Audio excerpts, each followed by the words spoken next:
Jemaah salat Jumat yang dimuliakan oleh Allah Subhanahu wa taala. Segala puji, syukur, keagungan, kemuliaan, kekuatan lillah adalah milik Allah Subhanahu wa taala.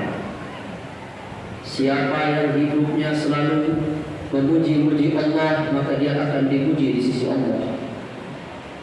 Siapa yang hidupnya lupa kepada Allah Subhanahu wa taala, tidak ingat kepada nikmat-nikmat yang Allah anugerahkan kepadanya, dia kufur akan nikmat-nikmat Allah, maka dia akan dilupakan oleh Allah Subhanahu wa taala. Dan kelak bukan saja dia dilupakan oleh Allah, tapi semua orang yang bersamanya akan melupakannya.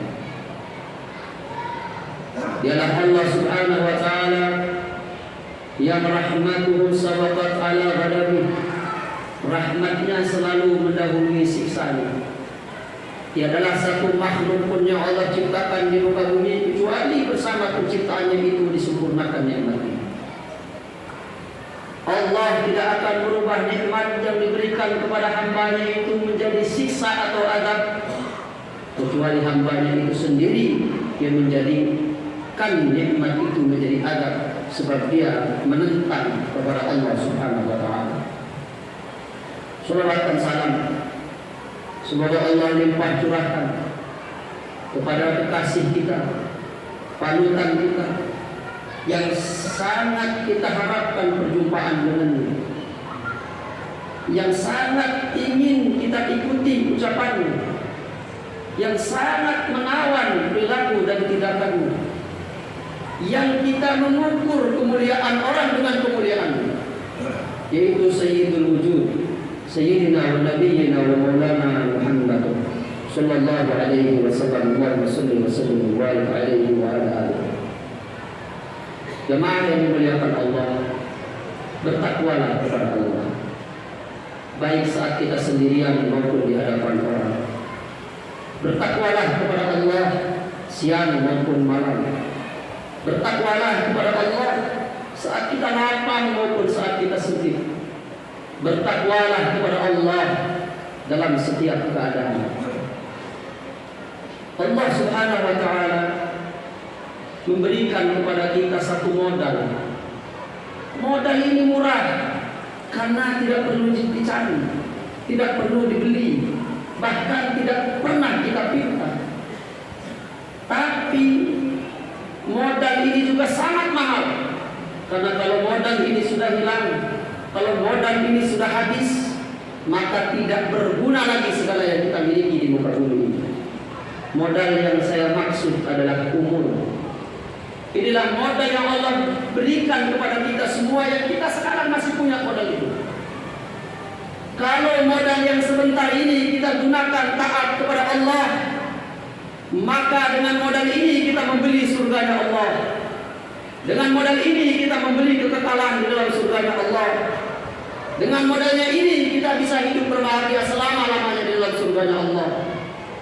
Tapi kalau modal ini bisa kita sia-siakan, lalu kita berjumpa dengan Allah tanpa mendapat tukaran yang baik dengan modal ini, modalnya habis, yang dikumpulkannya tidak ada, amal solehnya tidak ada, maka dia menjadi manusia yang paling merugi kelak di hari kiamat. Ketika manusia digiring oleh Allah Subhanahu wa taala ke dalam neraka, maka manusia itu memohon kepada Allah supaya mereka itu dikeluarkan dari api neraka. Seraya disebut oleh Allah SWT dalam Al-Quran, ahli neraka itu berdoa, di mana hari itu tidak lagi berguna berdoa. Rabbana akhrijna na'mal shalihan ghairal ladzi kunna na'mal. Ya Rabb, keluarkanlah kami dari neraka ini, sehingga kami nanti bisa mengamalkan yang baik-baik, tidak seperti amalan kami dulu yang jelek. Dijawab oleh Allah Subhanahu wa taala, awalam nu'ammirkum ma yatadhakkaru fihi man tadhakkara wa ja'akumun nadhir. Bukankah telah datang kepada kalian, bukankah kami telah memberi umur kepada kalian, yang umur itu cukup untuk kalian mengingat-ingat kepada Allah, yang umur itu cukup untuk kalian mengambil pelajaran dan peringatan. dan sudah datang kepada kalian pemberi peringatan. Siapa itu pemberi peringatan? Uban yang sudah mulai terlihat, tulang belulang yang sudah mulai lemah, otot yang sudah mulai sakit, pandangan mata yang sudah mulai ragu, pendengaran yang sudah mulai meninggalkan kita. Kenikmatan dunia hanya bisa kita pandang dan kita inginkan, tidak dapat kita menikmati semuanya. Itu adalah nadhir, peringatan dari Allah Subhanahu wa taala, yang kalau di saat peringatan itu datang lalu kita ingat kepadanya, bertaubat kepadanya, niscaya Allah terima taubat kita dan menghapuskan semua kesalahan kita. Jemaah yang dimuliakan oleh Allah Subhanahu wa taala, puncak umur adalah usia 40 tahun. Orang yang sudah berusia 40 tahun itu dia telah mencapai puncak daripada bimbingan Allah, baik secara zahir maupun secara batin. Secara fisik, kalau umurnya sudah lewat 40 tahun, maka wa man nu'ammirhu nunakkisuhu fil khalqi afala taqilun. Orang yang kami panjangkan umurnya, kami akan kembalikan seperti awal dia diciptakan. Tidakkah kalian berpikir, kalau sudah usia 40 tahun, tidak mungkin gigi itu tumbuh, tapi gigi itu mulai rontok. Kalau sudah usia 40 tahun, rambut sudah mulai rontok. Kalau sudah usia 40 tahun dan selanjutnya, kita akan kembali lagi kepada penciptaan awal. Lama-kelamaan mulai kita hilang, gigi kita hilang, rambut kita hilang, ingatan kita hilang semua. Kembali seperti awal kita diciptakan oleh Allah. Maka Allah Subhanahu wa taala merahmati orang-orang yang umurnya sampai kepada 40. Dan Allah iqtadara ala ummati, Allah memaafkan kepada umatku menurut baginda Nabi SAW, membiarkan dosa-dosa kita, tidak langsung mengazab dosa kita sampai pada usia kita sudah melampaui 40, yaitu sampai 60 tahun. Kalau sudah sampai 60 tahun kita masih lupa juga kepada Allah, kita masih tidak datang kepada Allah, maka ini alamat. Ibnu Abbas berkata, man atat alaihi arba'un wa lam yabligh khairu sarrahu falyatahizin nar. Barang siapa yang sudah sampai 40 tahun tapi kebaikannya belum bisa mengalahkan keburukannya, maka bersiap-siap, boleh jadi dia ini umur sisa itu hanya menyiapkan tempat di api neraka. Waliyadzubillah. Maka Allah Subhanahu wa taala mendidik kita. Dia tahu bahwa kita berada pada puncak umur di usia 40 tahun. Maka Allah mengajar kepada kita. Di dalam surah Al-Ahqaf ayat 15, hatta idza balagha ashuddahu wa balagha 40 sanah qala rabbi awzi'ni an ashkura ni'mataka allati an'amta 'alayya wa 'ala walidayya wa an a'mala salihan tardahu wa aslih li fi dhurriyyati inni tubtu ilaika wa inni minal muslimin. Hendaknya yang sudah usia 40 tahun jangan tinggalkan doa ini. Doa yang langsung diajarkan oleh Allah Subhanahu wa taala kepada hamba-hambanya, yang kalau hambanya ini mengerti doa ini, lalu doa ini diamalkan dalam kehidupannya, maka dijamin di ayat 16 Allah akan menerima semua amal baiknya, dihapuskan semua amal buruknya, dimasukkan bersama ahli-ahli surga, dan diberikan janji-janji Allah Subhanahu wa taala yang baik-baik kepada mereka. Di dalam doa ini, Rabbi auzi'ni, sepulang dari Jumat ini ambil Al-Quran, buka surah Al-Ahqaf surah ke-46, lihat ayat yang ke-15, garis bawahi doa ini, hendaknya dibaca oleh bapak-bapak yang sudah usia 40 tahun lebih. Kita yang belum 40 tahun bukan berarti tidak perlu membaca. Sebaiknya kita baca doa dari sekarang. Sebab apa? Kita minta kepada Allah anak yang soleh hanya diberi saat kita diberikan istri yang solehah. Sebab itu jauh-jauh kita dari kecil sudah berdoa, Rabbana hab lana min azwajina wa dzurriyyatina, walaupun kita belum menikah, walaupun kita belum punya anak. Jangan meminta surga kalau kita sudah wafat. Jangan minta perlindungan dari api neraka saat kita melihat neraka, karena itu sudah tidak ada gunanya. Jangan memohon, manusia itu banyak sekali minta sehat saat dia sudah sakit. Padahal diajarkan kita oleh baginda Rasul, ta'arraf ilallahi fil raha' ya'rifka fis syiddah. Kau datang kepada Allah saat kau dalam keadaan senang, saat kau dalam keadaan senggang, maka saat kau susah Allah yang akan mendatangimu. Minta sehat itu saat kita sehat, supaya kalau kita sakit dimudahkan oleh Allah untuk kita mendapatkan obat yang diberkahi dan Allah berikan sehat kepada kita. Jemaah yang dimuliakan oleh Allah Subhanahu wa taala. 5 amalan yang harus dijaga oleh orang yang usia sudah di atas 40 tahun supaya dia husnul khatimah di dalam doa ini. Yang pertama syukur. Rabbi a'udzini an ashkura ni'mataka allati an'amta 'alayya wa 'ala walidayya. Ya Rabb, ilhamkan, ajarkan, berilah kemampuan kepadaku untuk bersyukur atas nikmat-nikmat-Mu. Sudah banyak sekali nikmat yang Allah berikan kepada kita, jemaah yang dimuliakan Allah. Hari-hari kita tak ada yang lepas daripada nikmat Allah. Maka kalau sudah 40, bagaimana kita menghitungnya lagi? Syukuri nikmat Allah. Jangan yang dipikirku yang susah-susah.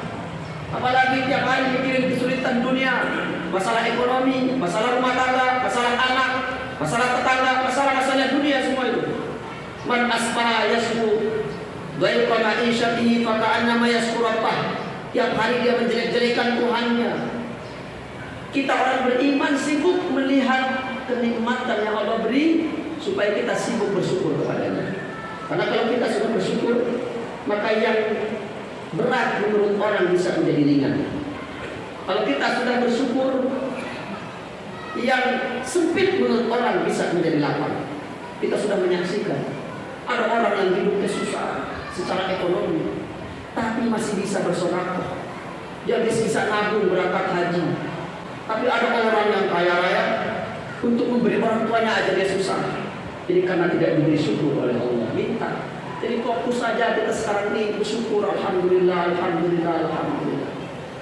Kemudian yang kedua, wa an a'mala shalihan tardah. Minta kepada Allah supaya diberi amal soleh yang Allah ridhoi. Sudahlah, sekarang ini kita kalau sudah usia di atas 40, beramal itu cari ridho Allah, sudah itu aja. Nggak usah beramal pengen dapat jabatan, nggak usah beramal pengen dipuji orang. Pujian orang itu sudah kita saksikan tidak ada manfaatnya. 40 tahun kita hidup di dunia, pujian orang itu tidak memberi manfaat apa-apa. Dulu mungkin kita di masa muda usia 25 tahun, maksain gajinya kecil pengen punya motor mahal supaya dibanggakan di hadapan orang. Lalu dia tiap bulan pusing harus bayar angsuran. Itu sudah lewat. Orang hanya berdecak kagum dengan apa yang kita miliki, tapi dia tidak ikut menanggung apa yang kita rasakan susahnya. Sudah tidak berguna itu pujian orang itu. Sekarang saatnya ibadah itu cari ridho Allah. Bangun sebelum subuh, berangkat ke masjid, baca ya hayyu ya qayyum, sujud kepadanya di kegelapan malam karena kita rindu ingin berjumpa dengannya. Hanya ingin mendapat ridho Allah, itu aja. Nggak ada yang lain. Lalu yang ketiga, wa aslih li fi dzurriyyati. Hendaklah kita meminta kepada Allah. Hendaklah kita berusaha menjadi tauladan buat keturunan kita. Kalau sudah usia 40, Pak, fokus saja bagaimana anak kita jadi soleh. Jangan fokus kumpulin harta. Karena kalau kita sudah lemah, harta itu tidak ada manfaat. Yang bermanfaat itu anak yang soleh. Kalau usia 40 masih kepengen anak kita jadi orang hebat, maka anaknya jadi orang hebat, tapi dia kehilangan kebahagiaan dari anaknya. Usia kita makin bertambah, makin lemah. Yang kita butuh adalah bakti anak kita. Makanya kalau punya anak berbakti, walaupun 2 orang, sangat-sangat bahagia hidup kita. Tapi walaupun harta kita banyak, anak-anak kita kaya raya, anak kita 7, tapi tidak ada yang berbakti kepada kita. Hidup kita susah sekali. Kita sudah menyaksikan di dalam kehidupan kita banyak teman-teman kita yang sudah merasakan itu. Wa aslih li fi dzurriyyati. Tapi untuk menjadi contoh yang baik kepada keturunan kita, dimulai dari kita. Sudah jangan lagi bicara kasar kepada anak. Kalau anak kita belum sholat, jangan bicara kasar, jangan menghina, jangan mencaci, jangan menjelek-jelekannya di hadapan orang. Tapi sujud dari tengah malam, adukan kepada Allah, ya Rabb. Ya Rabb, aku mencintai anakku, cintailah dia, berikan hidayah kepadanya. Sudah bukannya waktunya lagi membeda-bedakan anak karena hartanya. Kalau anaknya yang kaya datang dia muliakan, anaknya yang miskin datang dia hinakan.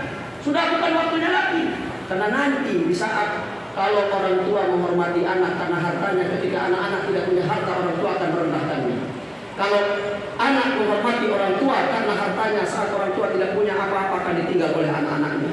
Kalau seorang istri menghormati suami karena hartanya, saat suami sudah tidak punya harta, dia akan dihina oleh istrinya. Maka jadilah kita teladan. Wa aslihni fi dzurriyyati inni tubtu ilaika, lalu bertaubat kepada Allah. Sudah banyak-banyak istighfar aja. Kalau sudah usia di atas 40 banyak istighfar.